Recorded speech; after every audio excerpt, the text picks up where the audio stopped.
Historia del boxeo. Hoy vamos con el campeón que sigue de Bob Fitzsimmons, que es James J. Jeffries. Será conocido por enfrentarse a este señor Jack Johnson. Lo va a ser derrotado por primera vez que un boxeador afroamericano va a ganar el título mundial. Pero antes, Jeffries derrotó a Fitzsimmons, que era este boxeador extraordinario del que estuvimos hablando en capítulos anteriores, que tenía esta increíble capacidad de haber peleado en mediano, también en semipesado y en pesado, y este famosísimo golpe que era su sello, que era el golpe que daba al plexo solar. Jeffries se enfrenta, comienza a tener cierta relevancia ya en el periodo de hacia 1899, cuando va ascendiendo como entre los pesos pesados. Y bueno, su reinado comienza en 1899, cuando derrota a Fitzsimmons y se consagra como una leyenda de la época. Y una de las cosas bien particulares de Jeffries, tenemos algunos videos y montajes sobre su entrenamiento que están acá, es que para la época es como un peso pesado natural. Y esto es algo que quizás ya podría ser, no sé, si hoy día, por ejemplo, Jeffries entrenara boxeo tradicional, podría ser perfectamente un boxeador de peso pesado totalmente tradicional. Que no era algo que se cumplía con el caso de Fitzsimmons, que ya vimos que había peleado con 75 kilos, ya había derrotado a Jeffries con a Colbert, perdón, con 83 kilos. Sin embargo, Jeffries sí tiene una envergadura bastante imponente, mide 1,90 m, pesa 100 kilos, así que es uno de los primeros campeones que efectivamente físicamente son bastante importantes, imponentes. O sea, representa un peso pesado. O sea, así que ya aquí vemos una diferencia notable con los anteriores campeones. Jeffrey tenía una técnica distintiva para la época. Era un boxeador que manejaba, por ejemplo, bastante la parada con mano adelantada, el clinch, el volado de derecha. Su apodo era bastante interesante, el Boilermaker, que hacía alusión a su profesión de calderero, que eran señores que trabajaban en la industria del acero, que movían enormes calderos y los iban así colocando cuando los calderos estos se vertían acero hirviendo. Entonces es una profesión para el siglo XIX bastante peligrosa. De hecho, era mejor ser boxeador que trabajar en una fundición. Por lo tanto, es una persona con una fortaleza física bastante notable. En este sentido, es el primer campeón mundial que vamos a ver así como que físicamente parece un peso pesado.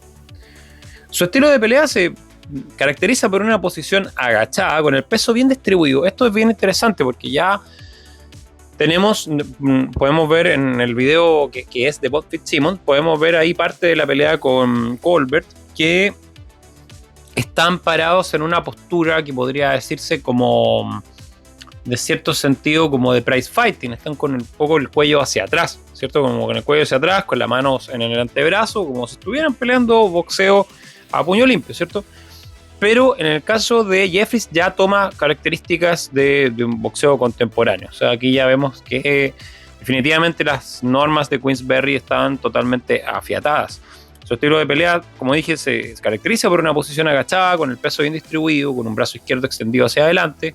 Y esta postura evidentemente le permite proteger el rostro con el antebrazo derecho y lanzar un gancho de izquierda. Se hace famoso por este golpe. Que tengamos entendido que es un golpe curiosamente nuevo en el boxeo. No voy a decir que lo inventó él para nada, pero cuando hablamos de combates de prize fighting, siempre voy a hacer la aclaración de prize fighting, es este tipo de combate a mano limpia. Hablamos de un estilo de boxeo que está caracterizado por los puños rectos y los agarres. ¿Qué pasaba? Estoy hablando que en 1889 se hizo el combate de Jack Kilray con John Sullivan. O sea, poquito tiempo. No han pasado más de 10 años. En el prize fighting, si tú hacías un golpe horizontal, como un gancho, como un volado, lo más probable es que sufrieras un agarre y de ese agarre ibas a ser proyectado al suelo. Es como hoy en día, por ejemplo, se puede ver en las MMA. Uno no ve como estos ganchos así tan proyectados, tan grandes, tan amplios, porque es peligroso, te pueden derribar. Entonces, ya que no existe esta norma del agarre propia del prize fighting, los ganchos izquierdos, ganchos de derecha, ganchos al cuerpo comienzan a ser mucho más característicos. Y aquí su entrenador, Tommy Ryan, un anterior campeón peso welter y mediano, va a desarrollar mucho esta técnica y tiene mucho que ver porque los pesos más ligeros, el peso welter, por ejemplo, de 66 y fracción de peso, van a tener estos golpes más rápidos, más contundentes, más buscando el mentón. Entonces, Jeffrey ya presenta varias evoluciones del boxeo que podemos ver en Fitzsimmons o en Colbert o en Sullivan, de quienes hablamos anteriormente. Tenemos varios capítulos para que los puedan ir ahí revisando. Él representa, tiene ya parte del boxeo más moderno. No tiene una gran velocidad, Jeffries. Es un tipo bastante grande, de 1,90 m, pesa 100 kilos. No es un tipo como fibroso, o sea, tiene un cuerpo atlético. Y no tiene un juego de pies tampoco muy elevado, sino que es un boxeador que va al frente, presión constante, golpes directos. Y una de las cosas que, insisto, cuando hablo del boxeo del prize fighting del siglo XIX, que Jeffries conserva, por supuesto que Jeffries había peleado peleas de prize fighting, esto es, en todos los señores que yo he estado hablando en estos últimos videos, es así. Tiene una resistencia física enorme, ¿ya? Él tiene la capacidad tiene una resistencia notable y lo podemos ver en algunos de sus combates, por ejemplo, contra Tom Sharkey, un personaje del cual vamos a hablar definitivamente. Vamos a hacer un capítulo especial de Tom Sharkey, que es un boxeador que existen registros, fotos de él. Hay muy poquitos videos por la época, estoy hablando de 1898, que tiene el mismo físico de un peso pesado de MMA. Es increíble, de verdad el tipo parece que hubiera viajado en el tiempo. Las orejas así arreboladas, físico como musculoso, como de un luchador olímpico, y el tipo todo tatuado. Es todo un personaje para la época, muy extemporáneo. Y en este combate con Tom Sharkey, el señor Jeffries tiene un combate con él a 20 asaltos en 1898. También otro con Joe Chinosky, un famosísimo boxeador que de la época, que siempre estaba como entre el intermedio del peso medio semipesado, pero peleaba con pesados, a 20 asaltos. Y una legendaria pelea con James Colbert, el que hablamos ayer, hace unos días atrás, a 23 asaltos. Entonces esto nos indica que este señor James Jeffries tenía una resistencia legendaria. Yo explicaba que los combates antes se pactan a una cantidad de asaltos, o sea, según la comisión, según el lugar donde sean. En este caso, la mayoría de los combates son en San Francisco y otros en Nueva York.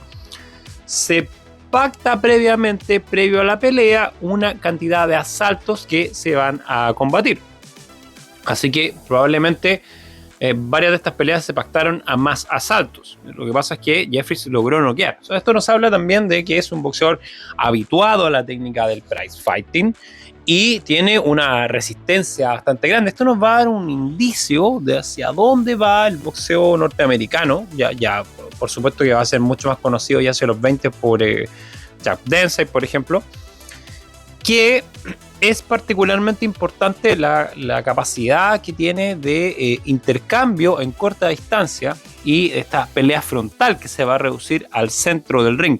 Esta cuestión va a ser bastante relevante porque una de las cosas centrales que van a ocurrir en el prize fighting es justamente en el combate de boxeo contemporáneo es que van a ocurrir en una distancia corta. Y esto es algo que va a influenciar mucho el boxeo en América en general, en México, en Sudamérica, en Argentina, en Chile, en Perú, porque muchos de los norteamericanos que van a venir a trabajar a las mineras, por ejemplo, van a enseñar este tipo de boxeo. Estoy hablando, insisto, de 1900, 1920, 1930, para que alguien no se altere, digo yo. Entonces, Jeffrey se va a hacer bastante popular. Va a tener este combate por el título contra Fitzsimmons. Bueno, lo va a derrotar.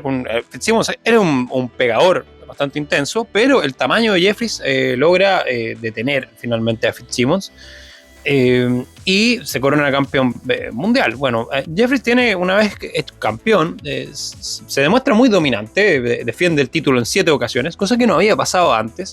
Consolida su reputación como uno de los mejores pesos pesados. Como dije, enfrenta a James Colbert en 2 veces, a Gus Riffin a 20 asaltos y nuevamente a Fitzsimmons, que también pierde. Y en sus defensas eran eventos muy esperados, atraían una gran cantidad de atención pública. Jeffrey se convirtió en un símbolo de la fuerza de un campeón peso pesado. Y esto va a marcar mucho que en los próximos años el título de peso pesado es el título más importante del boxeo. Tú podías ganar otros títulos, podías ser, no sé, campeón welter, mediano, semi-peseado, pero no ibas a ganar la misma cantidad de dinero que siendo peso pesado. O sea, esa cuestión va a continuar incluso, yo diría, hasta los años 70. Hoy día eso ha cambiado un poco, pero durante gran parte del boxeo moderno esto va a ser así. Y bueno, su reinado también va a estar particularmente marcado por tensiones raciales. Hay una cuestión constante de que se buscaba que combatieran con boxeadores de raza negra, pero en Estados Unidos, por razones bastante extrañas, siempre lo estaban como evitando. Y bueno, en esta cuestión a Jeffries le preocupaba mucho, y en mayo de 1905, a la edad de 30 años, es bastante impresionante, Jeffries se retira, invicto. Y esta decisión conmociona el mundo del deporte porque Jeffries, bueno, era un campeón indiscutido, como digo, era un peso pesado natural, y se retira y deja vacante el título mundial, y bueno, se tiene que organizar una continuidad. 5 años después, Jeffrey, después de este retiro, va a ser persuadido de volver al boxeo para enfrentarse a Jack Johnson, este, bueno, famosísimo boxeador afroamericano del que vamos a hablar. Es probablemente hay que hacer un par de capítulos porque es una leyenda del boxeo, que había ganado el título en 1908 en Australia, y es presionado Jeffries para que combata con él. Sin embargo, va a caer aplastantemente derrotado por un muy inteligente Jack Johnson. Pero Jeffries va a destacar en algunos aspectos que yo diría que son bastante importantes hoy en día, que es ser un peso pesado natural, el uso del gancho izquierdo, la postura agazapada. Ya se sale esta postura del prize fighting, típicamente como con los brazos hacia atrás, con el cuello hacia atrás, ¿ya? Y va a ser un boxeador mucho más dominante. Esta cuestión es relevante como en torno a la historia del boxeo. En próximos episodios vamos a hablar de uno de los rivales que hablé acá, Tom Sharkey, este luchador, el marino luchador que si bien no fue campeón mundial, es un tipo que da para leyenda. Así que escúchanos, síguenos para más en el Legado del Jab. Estamos en todas las redes. También revisa nuestros talleres en nuestra página Legado del Jab. Hablamos sobre boxeo. Y por supuesto, continúa aquí en el canal de YouTube del Legado del Jab, donde vamos a estar hablando constantemente de la historia del boxeo. Estas son clases de historia del boxeo gratuitas. Así que síguenos para más en el Legado del Jab, porque el boxeo se piensa.